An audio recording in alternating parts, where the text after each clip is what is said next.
سب سے مقدس نسل خراسان میں ایک آل رسول میں سے شخص کا انتقال ہوا. فاقے آئے، بیوی نے اپنے فاقہ چھپانے کے لیے ہجرت کی، سمرقند چلی گئی. وہاں پہنچی تو ایک والی سمرقند کے پاس گئی. مسافر ہوں، پردیسی ہوں، رات کے لیے ٹھکانہ چاہیے، ٹھکانہ چاہیے، بچوں کے لیے خوراک چاہیے، میں آل رسول میں سے ہوں. اس نے کہا کوئی گواہ لاؤ، تو آل رسول میں ہے. کہ میں تو پردیسی ہوں، میرا تو کوئی گواہ نہیں. وہ کہنے لگا یہاں ہر دوسرا آدمی کہتا میں آل رسول ہوں. وہ پریشان ہوئی. کسی نے کہا وہ جو پارسی ہے نا، آتش پرست بڑا سخی ہے، اس کے پاس چلی جا. اس کو جا کر بتایا میں آل رسول میں سے ہوں اور میں پردیسی ہوں، مجھے 1-2 رات کا ٹھکانہ چاہیے جب تک کہ میں اپنا کوئی روزگار نہ بنا لوں. اس نے اس کو گھر میں ٹھکانہ دیا.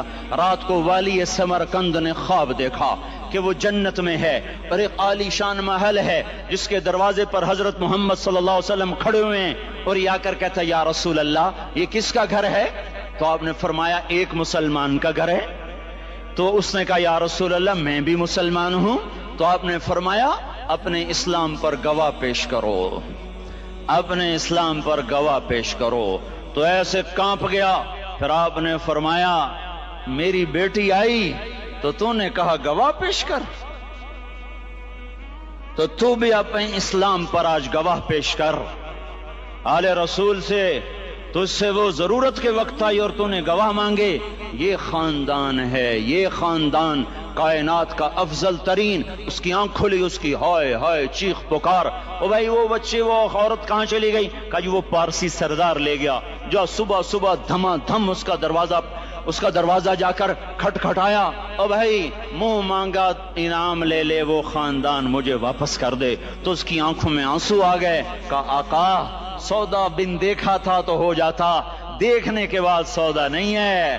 میں اس گھر اس عورت اور ان بچوں کو پناہ دیتے ہی اللہ نے میرا دل کھولا، میں مسلمان ہو گیا، میرے بچے بھی مسلمان ہو گئے. میں شام تک پارسی تھا، میں سویا ایمان کے ساتھ، اور جس وقت تم خواب دیکھ رہے تھے اسی وقت میں بھی وہ خواب دیکھ رہا تھا.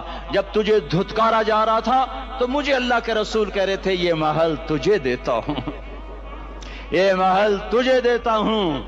اس خاندان کے 16 پھول خاک و خون میں لوٹے ہوئے تھے. 2 سال کے بچے عبداللہ، آئے ہائے ہائے، اور 2 سال کا بچہ تو دشمن کا بھی پیارا لگتا ہے. وقت تم خواب دیکھ رہے تھے اسی وقت میں بھی وہ خواب دیکھ رہا تھا. جب تجھے دھتکارا جا رہا تھا تو مجھے اللہ کے رسول کہہ رہے تھے یہ محل تجھے دیتا ہوں، یہ محل تجھے دیتا ہوں.